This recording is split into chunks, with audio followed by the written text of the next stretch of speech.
So today's mastermind is all about doing CMAs, and we're going to be doing CMAs in Connect MLS. Now, my process for doing a CMA is the same, honestly, basically for most of the platforms.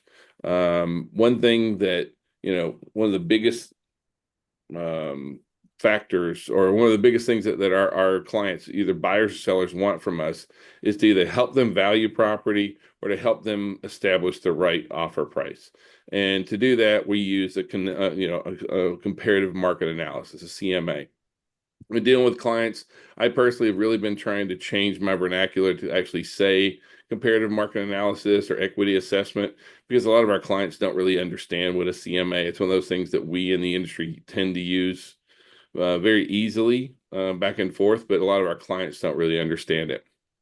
So whether you're working with a buyer, with a seller, whether or not you're just preparing for a listing presentation, whatever it may be, like this is one of the core functions that you're going to need to be competent at being able to establish values for property.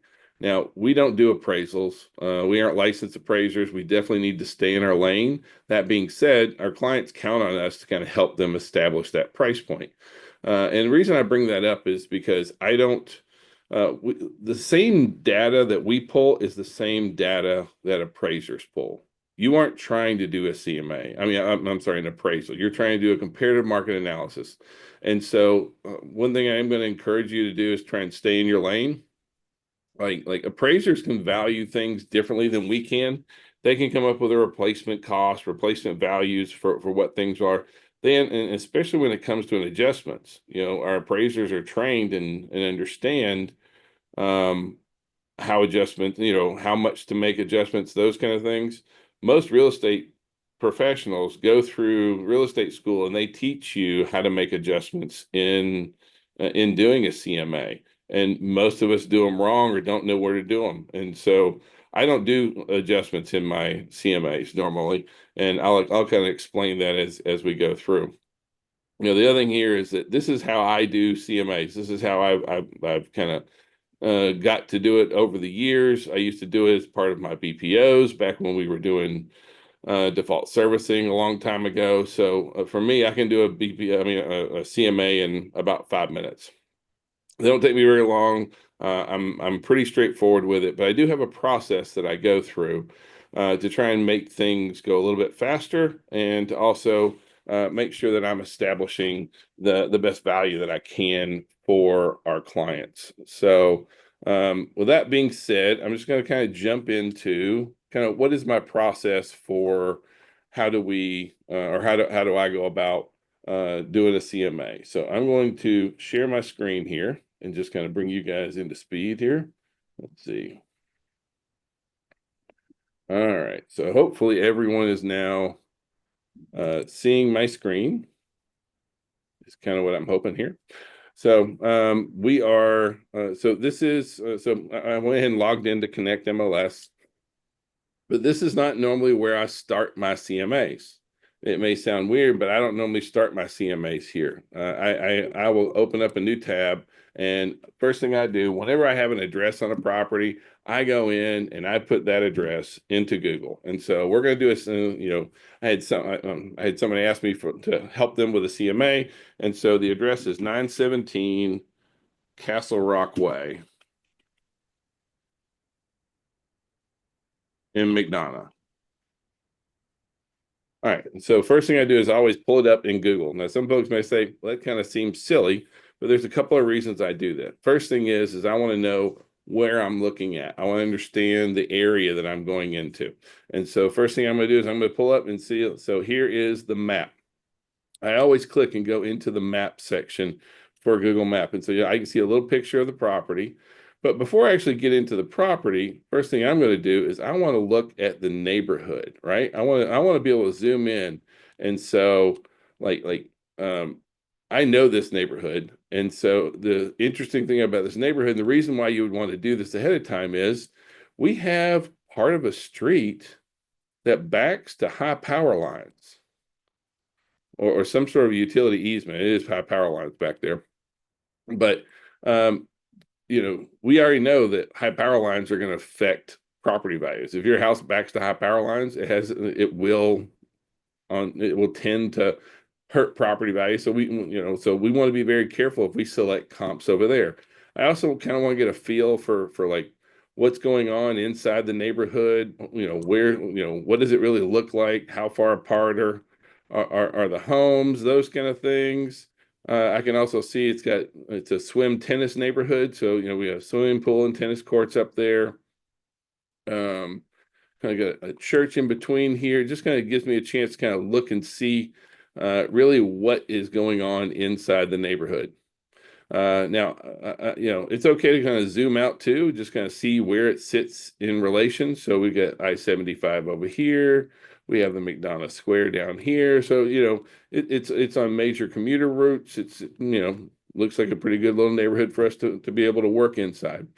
Next thing I'm going to do is I'm going to go over here to the side where there's a little dude here in the bottom right-hand corner. So I'm going to grab him and I'm going to drag him over here in front of my subject property. And now I didn't have to get in the car and have to go burn any kind of gas. I'm sitting here looking at my subject property. And I'm also able to kind of spin around and look at the other homes inside this neighborhood. So on the subject property, I can kind of zoom in a little bit. I can see, it's going to be a brick front, split foyer. I can look down the sides. Looks to have overall pretty good pride of ownership. House seems to be well maintained. Looks like they had a tree that fell down at some point here. But the other thing I can do is I can kind of go through here. I can also look at what are the other comparable homes in this neighborhood look like. I'm basically driving through this neighborhood without having to burn any gas, right? This is just giving me a chance to see what all the other homes inside this neighborhood look like. And overall, I'd say that we've got pretty good pride of ownership. It looks like a lot of split levels, 2 stories with some ranches mixed in, something along those lines. So, we can do all that, and we haven't had to leave our desk, our office, that kind of stuff. So I really like to first go in and pull up the map. Now I've got an idea of what the subject property looks like. I also know what the comparables that I'm going to be selecting look like. And the other reason why I do this a lot of times is because, like, if I have to go outside of this subject neighborhood, where do I like it's very easy to just kind of pull up a half-mile radius. Well, what we want to do is we want to make sure we're really kind of working inside the subject neighborhood. Proximity matters. So we want to select, comparable sales and listings from within the subject neighborhood first. Now, if I had to spread out, could I go to the neighborhood over here? Well, yeah, I probably could. I'd probably go to this neighborhood. This neighborhood looks to be pretty similar in a lot of ways, just in looking at it from kind of above. But over here, like if you look at this little neighborhood, this is not the same neighborhood. See, if I just went in here and put in here a half-mile radius, it may give me all the way around here. It may pull properties from inside that neighborhood. Well, I don't want to pull properties from inside that neighborhood. I wouldn't want to pull properties from inside this neighborhood right here. This looks to be some like a little almost townhome kind of neighborhood. That's well within a half-mile radius. And so if you just go in and plug in half-mile radius, you're going to get all these homes that don't truly represent the value of your subject property. So if I do have to expand out, I want to expand out and bring in this little neighborhood here, but I don't want to just go in and randomly throw in a half-mile radius if I can avoid it. Sometimes if you have homes that aren't inside a neighborhood, sometimes you may have to do that kind of thing. But generally speaking, no, I don't want to do that. So now I've got an idea of where I'm going looking at that. The next thing I want to do is I want to go and I will look up Zillow. Now, some folks will be like, why would you look up Zillow? I'm not looking at Zillow. Well, let me back up. The reason I look at Zillow is because our clients are looking at Zillow, right? So I want to go in and I want to see, what does Zillow show the property at? Zillow shows this comparable at, this property is valued at 304, and it says it's going to range between 289 and 320. And so, you could go through and scroll through and look at all the other same stuff that we have, but normally I just don't bother with that. Realtor.com. Let's see what Realtor.com has it down for. All right. And so Realtor.com has it at 307. So actually pretty close for Realtor.com and Zillow. Normally we see a fairly large swing in property values between the different properties. They came in at Redfin comes in at 307 as well. Wrong one. Sometimes we do see really large swings in there on property values on what they run. But right now, like if you were going on a listing presentation, you already know what they're seeing if they're going to go check Zillow, what they're seeing if they're going to check Realtor.com, Redfin, that kind of stuff, because most of our sellers will do that also. All right, so now we're back to the MLS. And so first thing I do is I don't actually go into Connect MLS. I go into CRS first. If I was in FMLS, I go into Realist Tax, same kind of thing. I'm going to come in here. I'm going to put in our address, 917 Castle Rock. There it is. And so I'm going to pull up 917 Castle Rock Way. And so again, I'm just kind of looking through here, and there's a couple of things that you really do want to check on when you're going through. So first thing is, I want to see, the property. Is their mailing address the same as the current address? Because if it's not, then that's an absentee owner. Also, the name of the owner. Is that the person that you're meeting with? Because if not, you may have a probate issue. You don't want to wait to find out that you have a probate issue, that kind of stuff. Sometimes it's like, oh yeah, my mom left me the house, but they've never actually done anything with it. So check your owner. Here's where your parcel tax ID is on here. You can also go down, see who check the school districts. Again, you can see, here's your sales history. But if you look over here on this section, this is your deed book and page number that you would need to enter into the MLS. So you can see all your deed books, page numbers are listed right there. The only other thing I really look at inside here, of course, is going to be square footage. It's nice to look at the mortgage amount, but that doesn't necessarily change the values. And so you can see that these people have had several second mortgages put on here. They got a mortgage in 2020 of 200,000. Then they got another $9,000 and $11,000. So they got a couple of different mortgages on here. We don't have any foreclosure issues going on with the property. And you can see our square footage is 1954.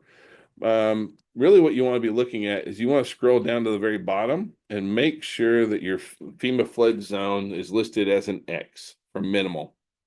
Because if it's not minimal, then it may be something else. And so if it comes up as anything other than X, you need to contact the mortgage professional to see what's going on. Does the property truly sit inside a floodplain? Is that going to cost them or cost your clients, that kind of stuff? Your lenders are an easy way to get access to what's really going on and as far as it comes to flood zones, because they're going to be the ones that will insist that a property has flood insurance, and flood insurance will completely jack your values up. If you have a property where the buyer will have to get flood insurance in order to obtain a mortgage, flood insurance could be $300 or $400 a month. And for a lot of folks, that will knock them right out of their DTI. So again, now, it's taken me much longer to talk about what we've done so far, because all I've really done is I've gone in, I've Googled the address, I pulled up the map, I kind of looked around the neighborhood, I looked out at different areas, that kind of stuff. I checked out Realtor.com and Zillow. I pulled up tax records to pull up the square footage, make sure I'm dealing with the owner. Does it sit in a floodplain? Those kind of things. And now is when I'm actually going to jump into Connect MLS. Irregardless of or regardless of which MLS or system I'm using to do a CMA, I'm always going to do those same steps before I even open up the portal, the platform, that kind of stuff. I want a really good idea of kind of what I'm talking about, because at this point, when I go in to select comps, when I go in and look up subject properties and those kind of things, it just makes the rest of my job much easier. And honestly, it doesn't take me more than just a couple of minutes to click, click, click, click, click. I kind of, once you do this enough, you just kind of really fly through the whole thing. So we're going to go in here and we're going to fire up Connect MLS. And so, um, first thing I'm gonna do is I'm gonna go in. And so you want to go into search, and then you want to do map search, residential. And the reason is we don't want to rely on what other folks have input into the MLS. And what I mean by that is like, the neighborhood where this property sits. It's Eagles Pass or Eagles something or other. I can't remember the exact name of it. We'll see in just a moment. But you're counting on other agents to have put the information into the MLS, right? And so if you go in and you search by neighborhood name, if you search by and you put a lot of parameters on your search, it's about garbage in, garbage out. And unfortunately, a lot of folks inside our industry are not the most attentive to detail. So if you go in and you put in a square footage range and an agent puts in 0 square footage on their listing, well, then that property won't show up. So my general recommendation is you want to limit the search as little as possible. Don't put any kind of preconceived notions. I mean, we know that Zillow values the thing at 307, between 307 and 304, something like that. I could go in there and put a range, but then that's not doing my client any kind of justice, right? That's just giving me comps that I want to find. So, first thing I'm going to do is I'm just going to come in here. I want to see residential. I'm not going to bother with, again, I'm not going to put in proximity, that kind of stuff. I am dealing with single family residential. Under status, I pull that up. I want all my active statuses. I want sold, pending, and under contract. The rest of these, I don't worry about any of those, but I do put those in. Now, here's where you have a chance to go in and say, am I gonna limit it by price, address? I mean, you could do state and county, not a big deal, but here you could put in a subdivision name. But if you do, again, you're relying on another agent to enter the name in properly, kind of thing.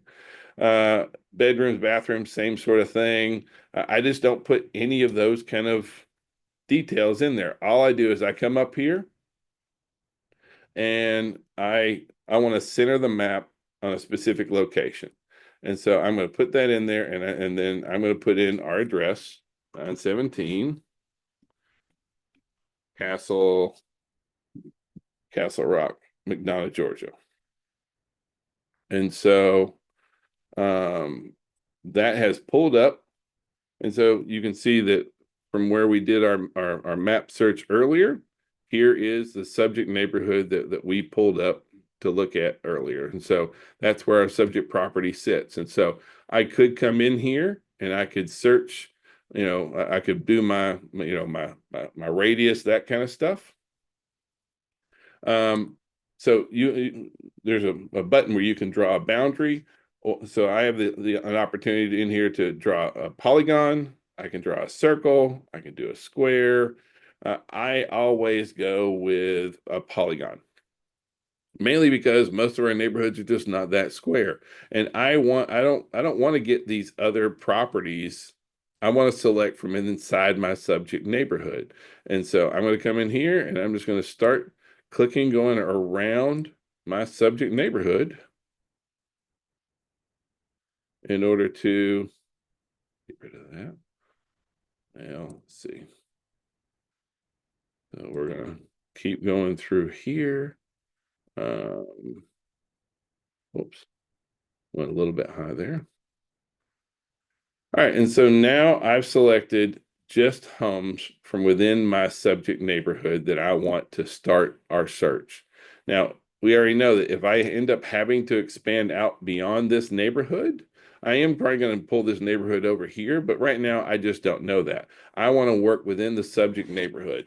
This is one of the biggest um, challenges that I see for folks is they just put in, they just put in a half mile radius, and then they end up with an appraiser that comes up with one value and your CMA that comes up with another. And, proximity really is going to win. You may say, look, this is the exact same floor plan, exact same square footage, house looks really, really similar, built the same year. Yeah, but it's not inside the subject neighborhood. And so, like all those kind of things, and it's in a neighborhood a quarter mile away with a completely different value range. They're not going to use that comparable. They're going to use from inside the subject neighborhood.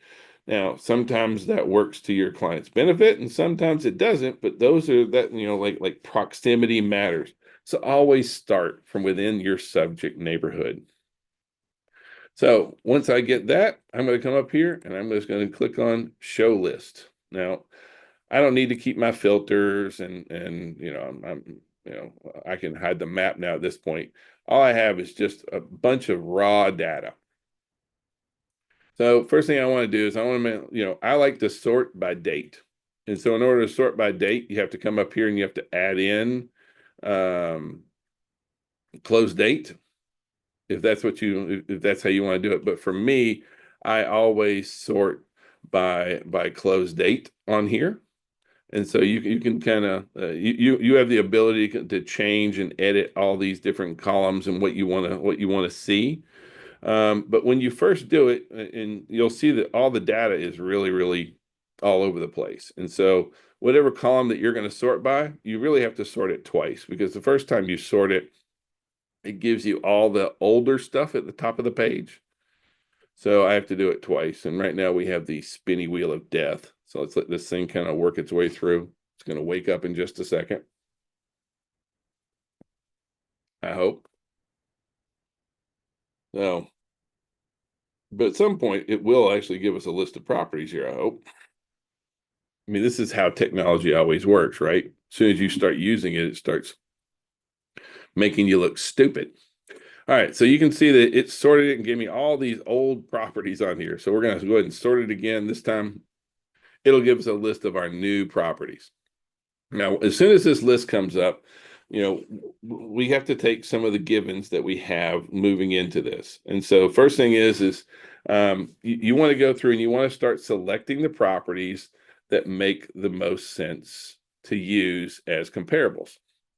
And so you can look at these properties by this list. You can look in a map view, you have photo view, gallery, all that kind of stuff. I'm just going to keep it just this way. I like to first sort by close date. And so you can see that in this neighborhood right now, I have 2 active listings, 2 under contracts, and then we've got, oh, let's see, I've got, I don't know, 7, 8, 9, 10 that have sold this year kind of thing. Or 7, 8 that have sold this year. So what we want to do is start looking at, like how do we select which comparables to use? Well, one thing we know is, at this point we know what several of the homes look like, but one of the easiest ones to kind of go through is going to be with square footage. And so square footage is, this is our total finished area. And so our subject neighborhood was 1954 on square footage. And so how far up and how far down can you go? Again, this is a CMA. This is not an appraisal. The different types of mortgages have different standards on how much of a square footage swing they can make and how much of an adjustment they're going to make. We're not going to do that. I'm not going to teach you to do that. What we do is we swing with a 25% swing in square footage. And so I have 1954, 25% is going to be around 475 square foot either way. So that means that I could go down to 1500 and I could go up to 2450, something in that range. And so, again, this is just kind of a ballpark. I want to get a good idea. I want to truly represent what a buyer would be looking at if they were looking at this home, or what a seller's, how to really compare this property. Because in the United States, we buy and sell property based on comparison. If I can, and so do these other homes compare to the subject neighborhood, or compare to the subject property? And so first one we've got here. So I've got one property up here that's a new listing. It's 1,990 square foot, so it's really pretty close, 4.2.5. And so like if you click on the photo, it's going to give me these are what the photos look like. So it's not a split foyer, but you can definitely see that, some reason they got a lot of other properties in here, but so far anyway, I kind of like being able to, I'm gonna look at that property. I've got another property in here for 2,134. That one fits within my square footage range. Now we come down here and I've got a ranch. I've got a little ranch for what is it? 1413. So that, even though it's in my subject neighborhood, with a 3.2, is this truly a representation of what this property is probably going to fetch? We have a lot more square footage. We have a lot more than 20, even more square footage than 25%. So even though the value is kind of somewhere close, I'm probably not going to use that. Next one down here is also another little ranch. Again, I may be going too fast for you guys to see, so I'll pull it up. So here's our first, and so this property here is just this little ranch. And so even though it is within the subject neighborhood, its square footage doesn't match. Same thing with the next property on here, another little ranch. And so I'm not going to use either one of those properties. I keep moving down. I got another property on here. This square footage doesn't match up either. It's another little ranch. After that, I've got 2,000 square foot. And so this property here is another split floor, very similar floor plan to our existing property. So I am going to use that comparable. If I go down the next one, here's the next comparable. This is another split foyer. I have a little bit higher square footage than I had before, but still it's definitely within our range. Then we have another little ranch in here for 1,400 and 1,400. And then sometimes you end up where you'll see a property that doesn't show square footage, such as in this property here. And so if you want to, you can simply pull that property up.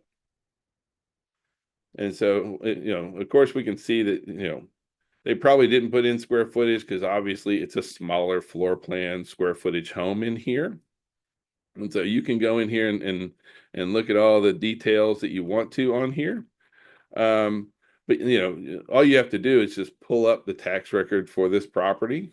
It's not really that difficult. If you go under additional information and you hit property report, it will show you that this property here, is 1,437. So, we already kind of knew that we weren't going to use that comparable, but if I wanted to, that's how you want to go in and check your square footage. So right now, as it stands, I can take, and I have two active listings, one for 310, one for 319. I got two sold comps for 337 and 333. I do have smaller properties that have sold in the neighborhood, but you can see that their square footages really don't match up. And so now you have a choice to make. Like, are you comfortable going in with 4 comparables, or do you want to expand out of the neighborhood? If I were to expand out of the neighborhood, and let's say I expanded out and there's a neighborhood right next door, and those properties are 285, am I really doing myself any favors? Or if it's 350 instead of the 330s and the 320s I've gotten here, you just have to be ready that this is going to establish your value. An appraiser is going to use the properties inside the subject neighborhood. I may not have as many as I'd really like to have, but those are the properties that we have. Some folks will want to take, some folks may want to take the 1,400 square foot ranches and then extrapolate out what the price per square foot is and then compensate for the square footage. You can do that if you so choose. But in my opinion, that is an appraiser's job. I'm looking at what are my most likely comparables. So I'm not going to expand out right now. I feel like I've got a pretty good idea.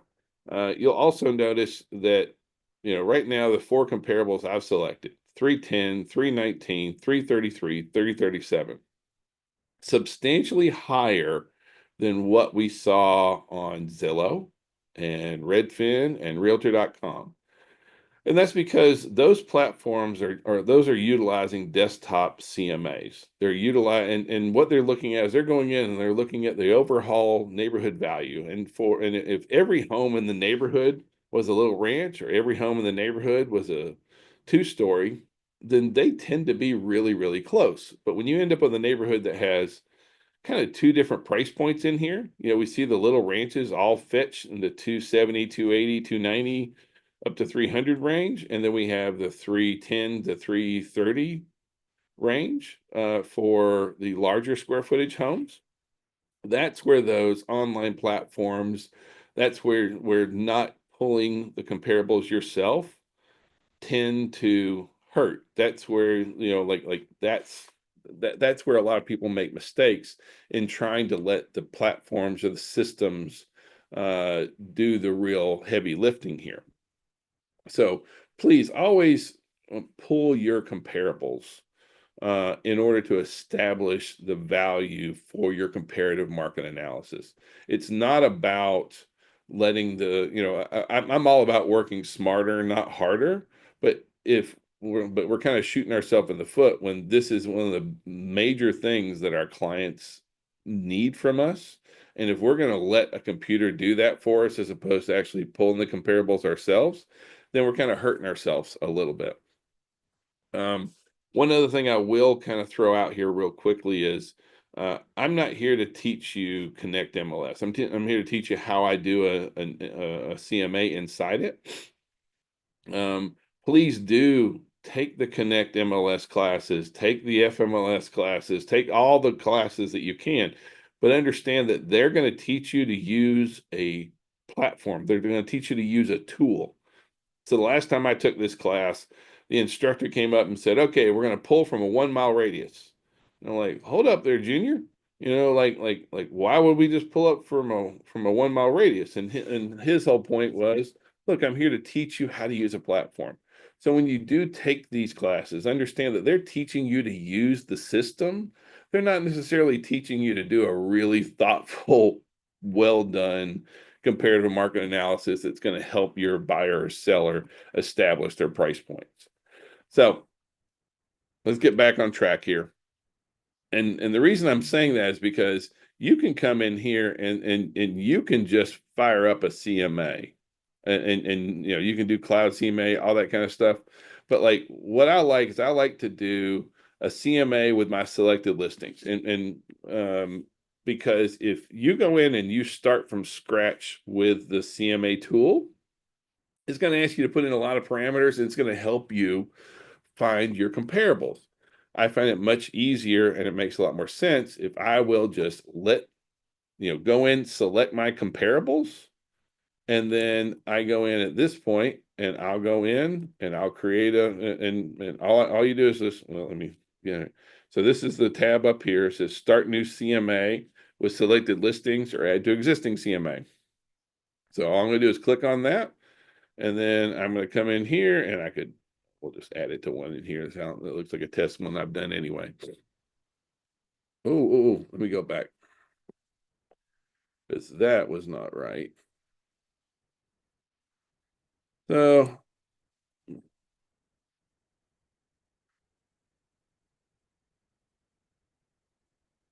all right, here we go. Well, I just messed that whole thing up right while I had everyone here. That's always a good thing. Um, I show you what to do. I tried to add it to an existing CMA instead of starting a new one. So I apologize. We're just going to pull this up again really quickly, and then I'll put it back into the platform. The system that you use, in order to share the data, for me, that's not nearly as important. Like it's about selecting the comparables that you want to use in order to share the information with your clients. While this is coming up, I do want to talk about adjustments and why you can or can't make an adjustment. I know that when we all went through real estate school bazillion years ago, they always taught us, you don't make any adjustments to the subject property. You always make adjustments on the comparables, right? And so I totally get that, and I know that we can do that.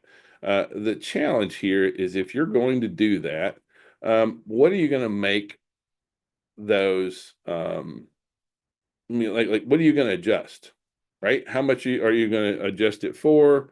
Um, let's see.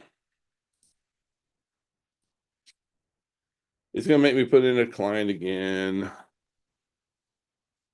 Let's see.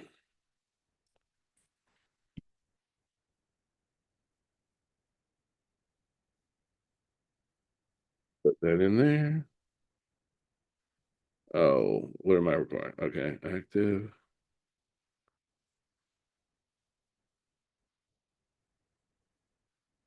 All right, so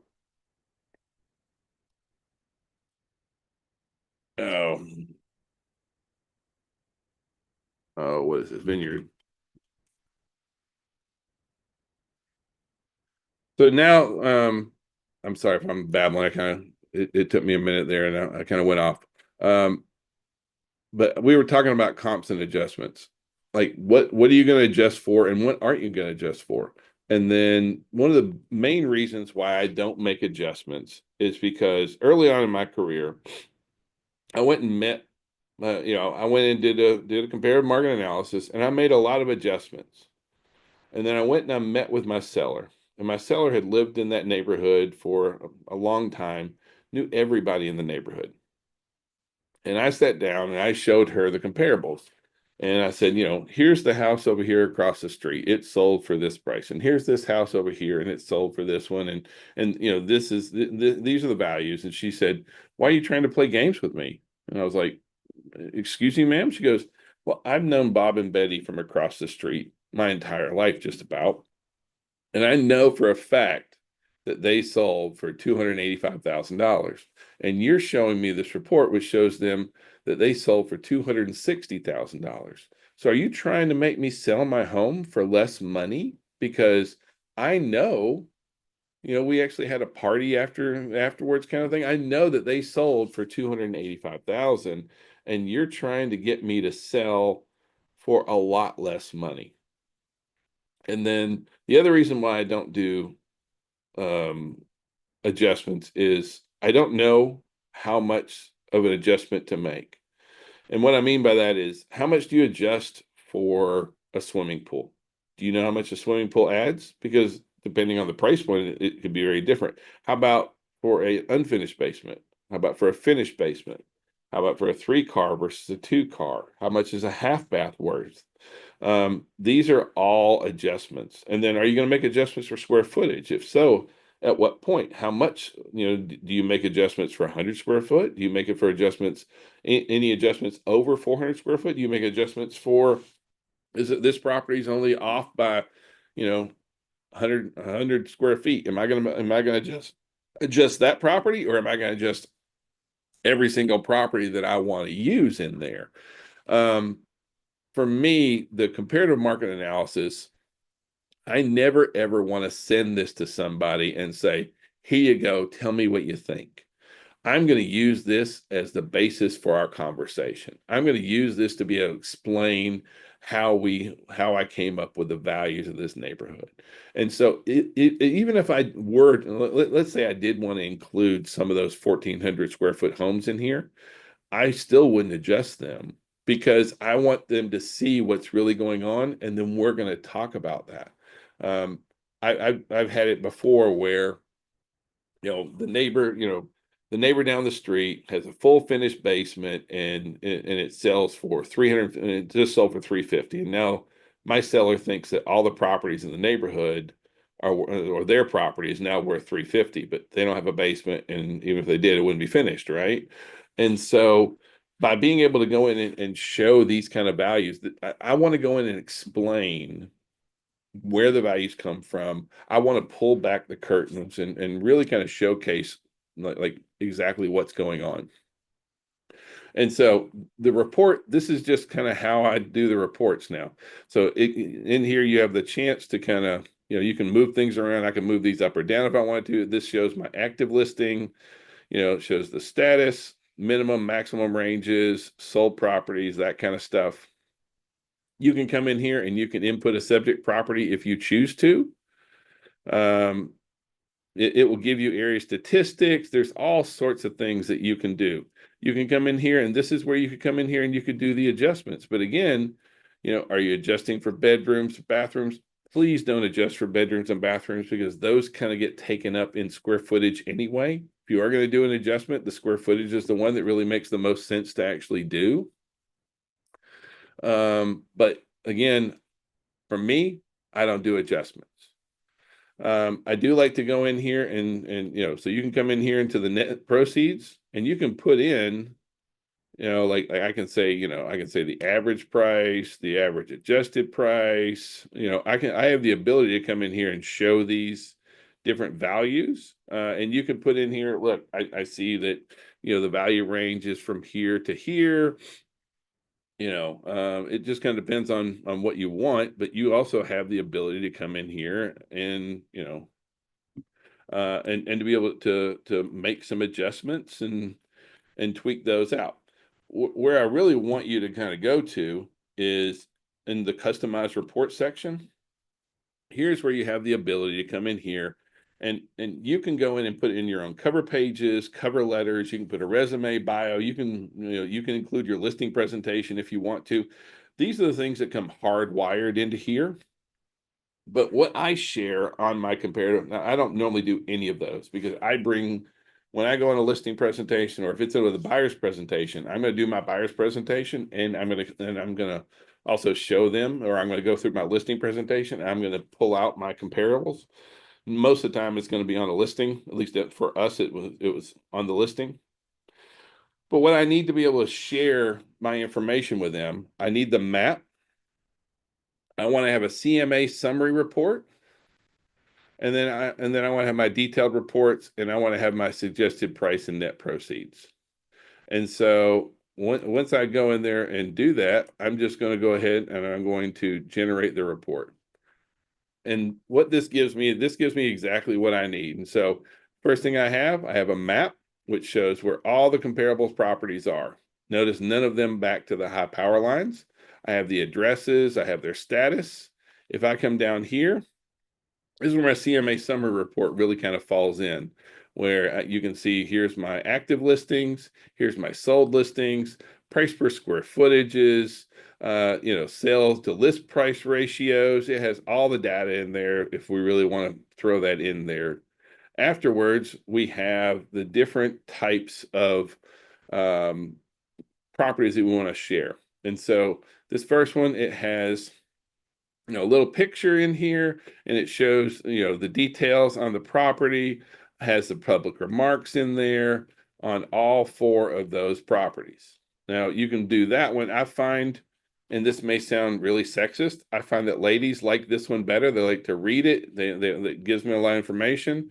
Or you can do the comparables in stacked fashion. I find that guys, I know, again, not trying to be super sexist, but you can see just the facts here kind of thing.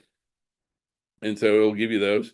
And then if I wanted to, I could put in here my price range. And so for me, I would definitely feel like my price range is going to be between really 310 and 335 is really where we're going to have a price range. I would probably list this property probably at 329.9, just because we're in a very, I want to be a little bit kind of below the market. I see where I've got, I have sold comparables, in the 330s easily, but I also have an active listing right now at 310. So we are hopefully a little bit bigger than that square footage, which can maybe help us out on that one. But then I have exactly what I need to go in and sit down and meet with my client. please don't give your CMAs away. Don't just send them off to anybody, that kind of stuff. Take the time to actually work with them and go through and show them exactly everything that you are that you're doing in there, that kind of stuff. Gosh, for me, that is how I do my CMAs. I want to, Neil, are you still here? Sorry, I'm trying to. Yes, I'm here. So, I know That- that, like opinions are like armpits. We all have them. Hmm. These are mine. A lot of them stink. Still, this is mine. I know that I don't do a CMA the same as everybody does, and I don't think everyone should, but I know that you do a lot of these as well. Did you have anything that you wanted to kind of throw in here and jump in with Well, me on? I wanted to point out one thing that goes way back to the beginning. So if anybody were to have got on late, Yep. was when you pointed out not just going in a 1 mile radius and every home, just because it's bedrooms and bathrooms and even square footage is not the same. Because like that one neighborhood you showed, they weren't townhomes, but they might as well be. Yeah, Like they were so close. So that's not a comparable. exactly. Um, and I've been guilty of that. It's just going because we're so far north that it's harder sometimes to get comps, and we're around a lot of lake property, which is another one. I had an agent reach out to me about they were going to be pricing a lake property, and I said, well, I'm going to go ahead and tell you before you ask my opinion.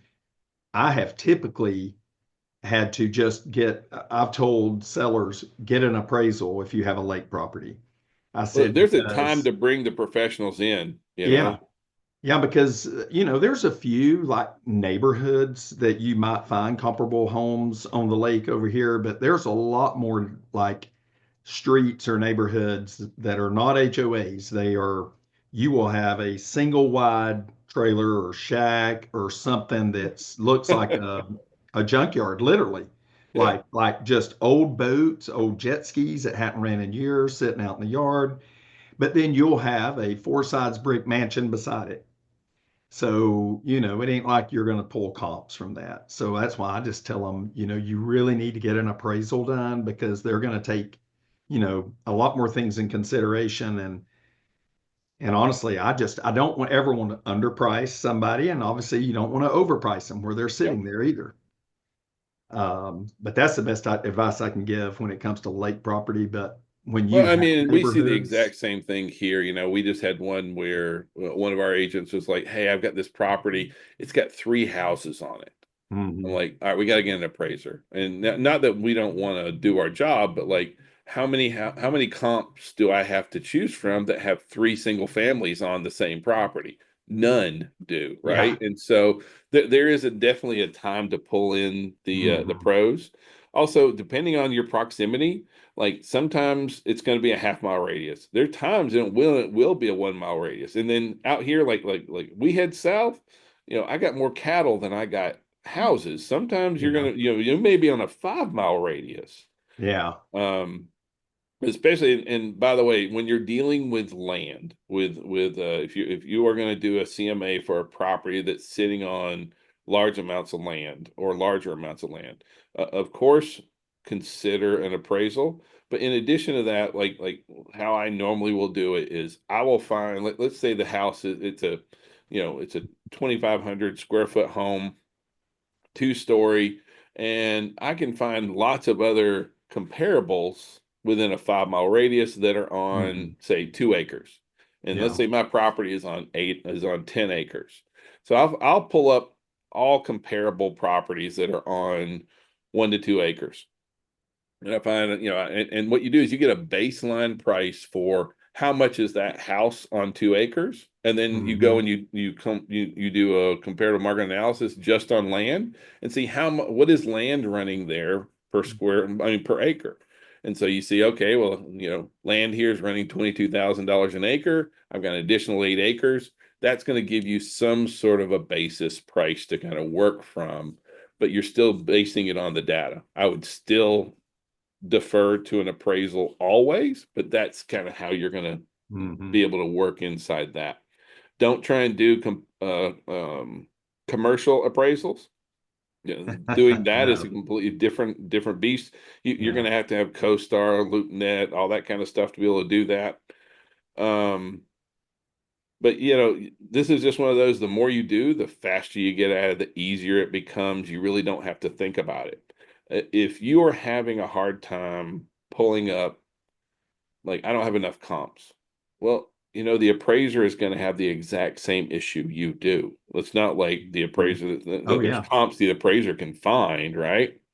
And so what the appraiser has to do is they're going to do the same issue you do. They're going to go back in time and they're going to go wider on distance. And that's the exact same thing you have to do. And so maybe you'll expand out a little bit, see if you have some more, then you go back a little bit farther, then you expand out a little bit more. You won't keep going back and back and back, but you will keep expanding out. You may go up to a year on your comparables, but rarely will Mhm. you ever go longer than a year. Most of your appraisers are going to try and get it within 6 months. I know some of our comps were a little bit more than that, but we're doing a CMA, not an appraisal. Neil, do you make adjustments? I do. Well, and one of what I was going to say, the way I start out, and I'm going to be totally honest, I've Mhm. never put a ton of time into pricing homes because I typically listed in areas where I knew the market. So I didn't have to do a whole bunch of, or I could have, but I just didn't. I knew the market and I would throw a price out there that I felt like would sell. And I got resistance. I had one time in coming, I had a home that I had sold. I was the listing agent, sold it. The couple that bought it wanted to sell it 2 years later. I went in, I saw all the work they had done, which was a tremendous amount of work. And I asked them, how much do you want for the home? Because I would always start out that way because they're going to tell you anyway. Right. And I would see if I could justify it. And then I always would, okay, now that I know what the homeowner wants, kind of like the lady you said before, they know what their neighbor's homes sell for. They don't Yeah. have to pull comps. They talk and they know the real numbers. So, so people know the neighborhood. So here I go. I price this home and it's on the market for less than a week. But I get a call from an agent and we're already under contract. And she says, what do I need to do to win the bid on this house? I said, well, ma'am, it's already under contract. It's not. I said, you could put in a backup if you want. She said, well, me and my broker, where did you pull comps for this house? I said, ma'am, I didn't. I know the market. And she said, well, we just can't find comps that supports the price of your home.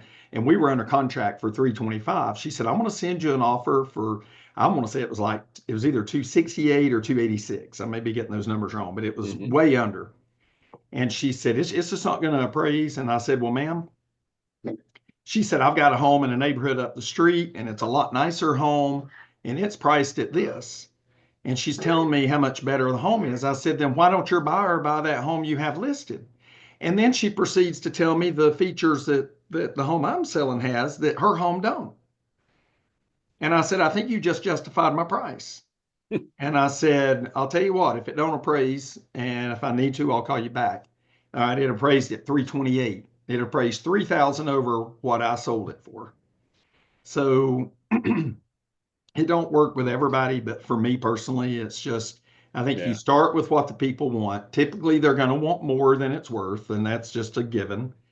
Um, and I'm just honest with people. I mean, there's been times I've flat out had to tell someone I will not list it for that. You probably should go with someone else. But it was because it was so overpriced. And I know as an agent, you think, well, I don't want to lose business though. Well, but do you That's business want you to want to lose. overprice something and put in time and effort to make nothing? Well, now you're losing money, Well, so for and me, I I talked will to take an overpriced listing so long as we have a plan to get where hmm it needs to be. I've and got 2 weeks to that's get a full price listing, but if you say, look, it's going to be this hmm price, and we had some dear friends who said, look, I prayed about it, and we really want to list it for 425, and I'm like, look, we've never had anything in this neighborhood sold over 350. hmm Like we can list this at any point, but if we don't get down to 350, no buyers are going to buy this home, right? And so They're like, no, we're going to list it at 425. We're not going to reduce it. We're not going to do that kind of stuff. And so I wouldn't take that listing. And these were friends of ours, and it Mhm. ended up selling like 8 months later for $350,000.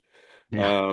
It did sell with another agent, granted, but at that point, like that would have been 8 months of utter frustration on Hmm. my part. Those kind of And may things. cost you a friendship.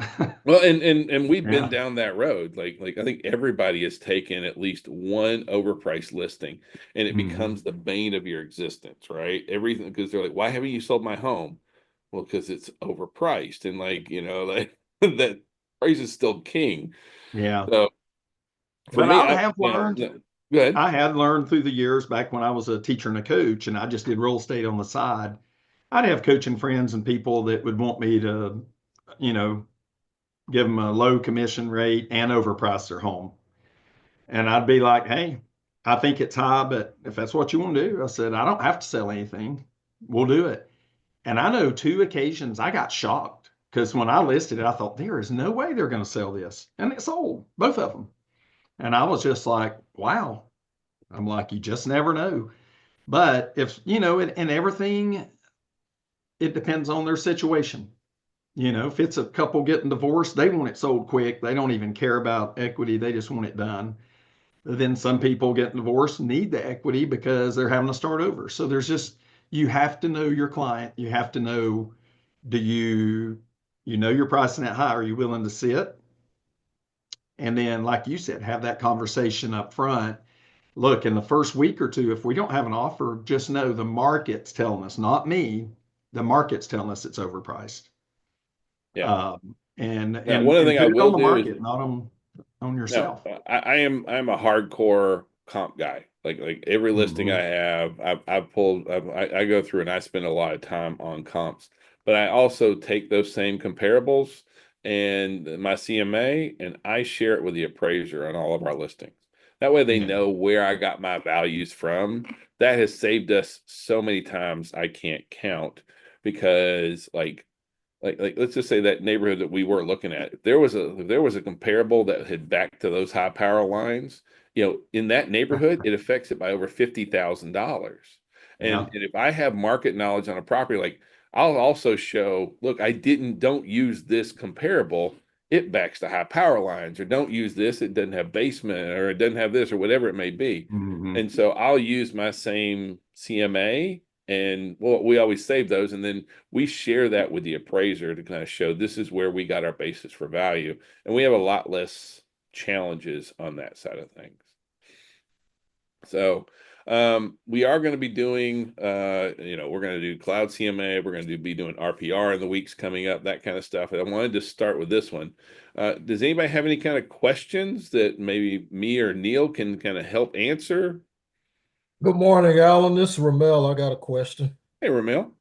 What about the if the seller gets the appraisal done up front, will Uh-huh. the buyer be able to use that later for their loan?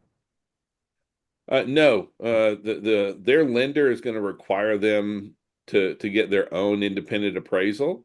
Normally that appraisal is going to be for the seller's benefit in order to help establish a sale price. But no, Uh, I mean, even you can share it. There's nothing wrong with sharing it, but at that point it becomes much more about FYI. Like even if you look at the appraiser's database, unless it's an FHA or a VA, all the appraisal values fall off after 120 days. So your appraiser database doesn't even, so like you can't go look up another appraisal and that kind of thing. And the appraisal is, it belongs to the person who paid for it. So you as the seller or as a listing agent, you can share that, but it's more of a FYI, this is where we got our value kind of thing from. got it. Thanks. Sure. And guys, the scary thing with appraisals, years ago, I had listed a home. It was the one they wanted to list it for 500,000, and I just told them, I said, I am sorry, but it's not a $500,000 house. I said, anyway, we agreed on 475. I put it under contract within the first week or two for 420. The appraisal came back at no 450. We were under contract at 450, and the appraisal came back 390. So I went to a senior appraiser at DS Murphy that teaches classes for us. Yep. And I said, hey, will you take a look at this? If you tell me it looks legit, I will tell the seller they're going to have to work with it. Well, he reviewed it and pointed out, it said in there, it stated there had been no updates in 15 years to this property. Well, they hadn't owned it for 5, and they had finished the basement, put in a saltwater pool, outdoor kitchen. They had receipts for like $150,000 worth of updates they've done to this house. So we did a rebuttal, and we get a new appraiser comes out. We provide like comps, everything we could do, and even a list of all the things that had been done to the home. It came back at 382. It went down 8,000 on the second appraisal. All right, needless to say, the contract falls through. So then I tell them, hey, well, let's don't go back on the market at 475. We realize that ain't going to happen. We go in at like 450, I think it was. And then it took us a month or so, but we got under contract for 420. Well, then the bank, when the appraisal came back on this time, it appraised at 420. But the bank knew, because it hadn't been but a month or so, they knew it appraised for 390 and 382. So they did a rebuttal. This time the bank did it. And they ordered another appraisal, and it came back at 428. So 4 appraisals within less than 2 months, and it ranged from 382 to 428 on the same home with no changes other than a yard got mowed. It was summer. That was only changes and people moving out. Um, I don't know. Even Well, appraisals can be the crazy. appraisals are a little bit different. For us, I really want to keep it, like understand that this is about us establishing that value. There are definitely issues in the appraisal world, as far as like getting rebutted, that kind of stuff. There are some lenders who intentionally choose, your lenders choose appraisers out of a pool. And there are certain lenders that choose appraisers who devalue the property in order to build more equity in and more safety for their loans. Like they will Mhm. intentionally choose appraisers that will just go in rock bottom on the appraisals. And they look at that as being a safety net for them. And that's an industry practice that I don't, most of the time these are not our major lenders. These are not the folks that we tend to work with most of the time. These tend to be some of these smaller regional lenders. Sometimes it'll be from mortgage brokers, independents, that kind of stuff. Some small regional banks do it that way. Most of the time, that's not our issue. One we probably have more issues with tends to be for VA.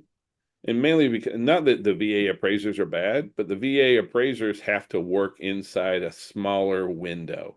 They can't go back as far. They can't, their rules are a little bit more strict than FHA, and then the least strict are going to be the conventional loans. So it's just that the rules that they operate in are a little bit different on there.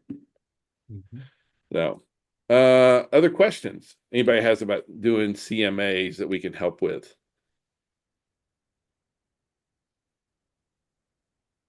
No?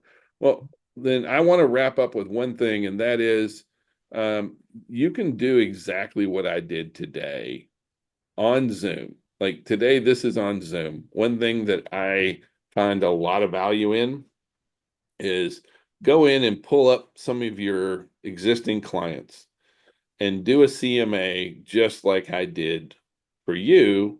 Do it and record yourself doing the comparative market analysis.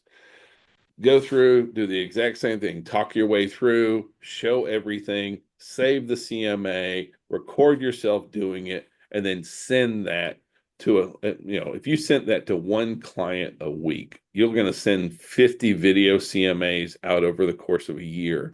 And if those folks are considering selling and you took, you know, 10 minutes to do a CMA right here, it doesn't cost you a single thing. It establishes you as the subject matter expert. It helps you get your word out there. that you're doing this. They'll tell other people about it because there's very few people that are doing this. Consider doing this to build business as well, because if you're going to use the Zoom platform the same kind of way, it's a really easy way to get yourself in front of a lot of sellers. We have some folks who are doing, 3 of these a week, just to kind of get that out there. So consider, we can be doing this for our buyers, our sellers, but even to prospect. So that's all I have. Anybody has anything? Last chance. And just in case there's someone on here wondering, Allan will be posting this. You're just talking about recording it. If you want to come back and watch the recording of what Allan did, because it's hard to remember everything, right? Yeah. So if you want to tell everybody where to be posted in case anybody's on that don't know, I know we have a few agents on here. I see their names. So yeah, it'll be on realestatebackstory.com. It'll be under so if you just go to realestatebackstory.com or just Google real estate backstory, you'll go down under the Mastermind section and you'll see it right there. So we normally post it on Wednesday, so it'll be up there starting Wednesday. All right. All right. Thank you, Allan. That was very Thanks, good. guys. I appreciate y'all very much. So All right. Bye, guys. bye.